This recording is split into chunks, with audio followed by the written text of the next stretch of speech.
Hello everyone, আসসালামু আলাইকুম। আশা করছি আপনারা সবাই অনেক ভালো আছেন। আলহামদুলিল্লাহ, আল্লাহর রহমতে এবং আপনাদের দুয়ায় আমরাও ভালো আছি।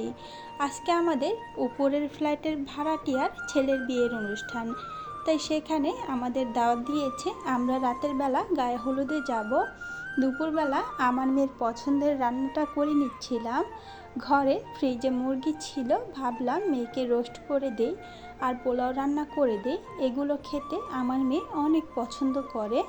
আর বেশ কিছুদিন হয়ে গেছে ঘরে পোলাও আর রোস্ট রান্না করা হয় না। আজকের রোস্টটা রান্না করার জন্য আমি প্যাকেটের কেনা রাঁধুনি রোস্টের মশলা নিয়েছি আর মুরগিটাকে লবণ মাখিয়ে ভেজে নিয়েছিলাম। এখন এখানে আমি পেঁয়াজটা ভেজে নিয়েছি। পেঁয়াজটা ভাজা হয়ে যাওয়ার পর আমি এখানে দিয়ে দিলাম আদা রসুন বাটা, তারপর দিয়ে দিলাম সামান্য একটু পানি মশলাটা কষানোর জন্য। তারপর এখানে আমি দিয়ে দিলাম রোস্টের মশলা, দিয়ে দেব স্বাদ মতো লবণ। সবগুলো আমি একসাথে মিক্স করে নিচ্ছি। আর এখানে দিয়ে দিচ্ছি সামান্য একটু টক দই। এই টক দইটা আমি ঘরেই তৈরি করে নিয়েছি।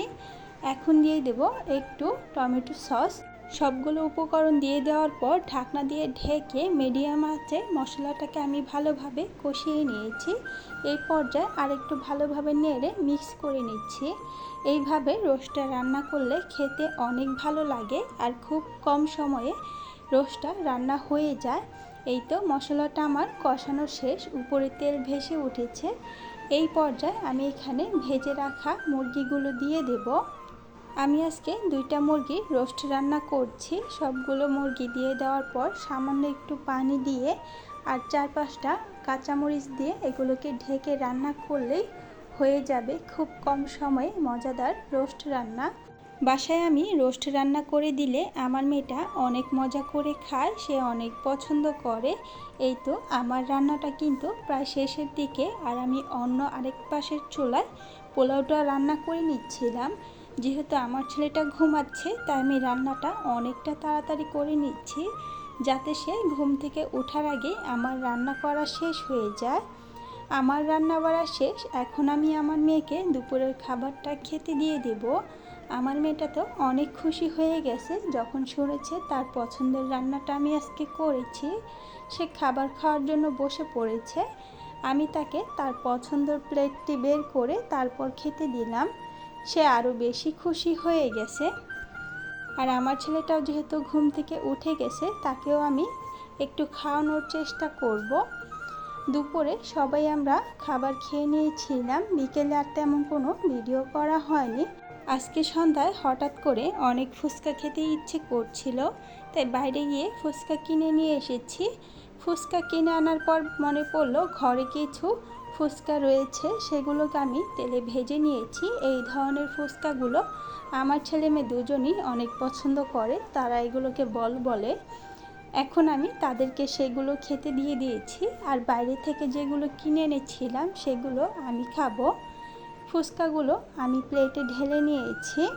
আর এখানে আমার মেয়ের জন্য মিষ্টি টক এনেছি আর আমার জন্য ঝাল টক। তারা 2 ভাই বোন তাদের খাবার খাচ্ছিল আর আমি আমারটা খেয়ে নিলাম। ফুচকা তো আমার অনেক পছন্দ, আর পাশাপাশি আমার মেয়েটাও অনেক পছন্দ করে। আমাদের কিন্তু ফুচকা খাওয়া শেষ। এখন আমার ছেলেটা ফ্রিজ থেকে এই ফলগুলো বের করে নিয়েছে। এগুলো আমি সকালবেলা কিনেছিলাম। এগুলো কী নামে ডাকা হয় নামটা আমার মনে নেই, আপনারা চিনে থাকলে কমেন্ট করে জানিয়ে দেবেন। ফলগুলো আমার ছেলেটা অনেক পছন্দ করেছে। তারা 2 ভাই বোন সেগুলো খাচ্ছিল। রাত হয়ে যাওয়ার পর ছাদের উপর থেকে গানের শব্দ পেয়ে আমার ছেলে তো আর ঘরেই থাকতে চাচ্ছিল না। গেটটা আমি বন্ধ করে রেখেছিলাম, সে যেহেতু কান্না করছে তাই আমি গেটটা খুলে দিয়েছি। পুরো ছাদটা সাজানো হয়ে গেছে আর লাইটিং করেছে, গান বাজাচ্ছিল। গান শুনে আমার ছেলেটা গেটের সামনেই দাঁড়িয়েছিল, সে তো ঘরেই আসছিল না আর এখানে দাঁড়িয়ে দাঁড়িয়ে নাচছিল। আর তার বোন রেডি হওয়ার জন্য পাগল হয়ে গেছে, সে তো একা একাই সাজুগুজু করে রেডি হয়ে গেছে। আমি শুধু তার ড্রেসটা বের করে দিয়েছিলাম। এই যে সে রেডি। এখন বলছে তুমি রেডি হও, তোমার সাথে যাব। এখন প্রায় রাত 10টা বেজে গেছে, এখনও ছাদের উপর তেমন কোনো মানুষ আসে নাই। আমি আমার মেয়েটাকে বললাম তুমি গিয়ে ওখানে বসে থাকো, আমি একটু পরে আসি।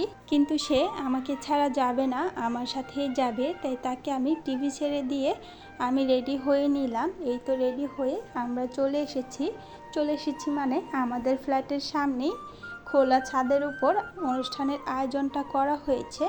মানুষ কিন্তু খুবই কম ছিল, শুধু ফ্যামিলির মানুষ ছিল। আর আমরা যেহেতু সামনাসামনি, তাই আমাদেরকে বলেছিল। এখানে আসার পর ছেলের মা ছেলেকে হলুদ দিয়ে দিচ্ছে। অনুষ্ঠানটা খুব ছোট করে করা হয়েছে। আমাদেরকে খাওয়ার জন্য বিরিয়ানি দিয়ে দিয়েছিল, আমরা বিরিয়ানি খেয়ে নিয়েছিলাম। আমার ছেলে মেয়ে ঘুমিয়ে যাবে, তাদেরকে নিয়ে আমি ঘরে চলে গিয়েছিলাম। আজকের ভিডিওটা ছিল এই পর্যন্তই। ভিডিওটি ভালো লেগে থাকলে একটি লাইক দিয়ে দেবেন। সবাই ভালো থাকবেন। আল্লাহ হাফেজ।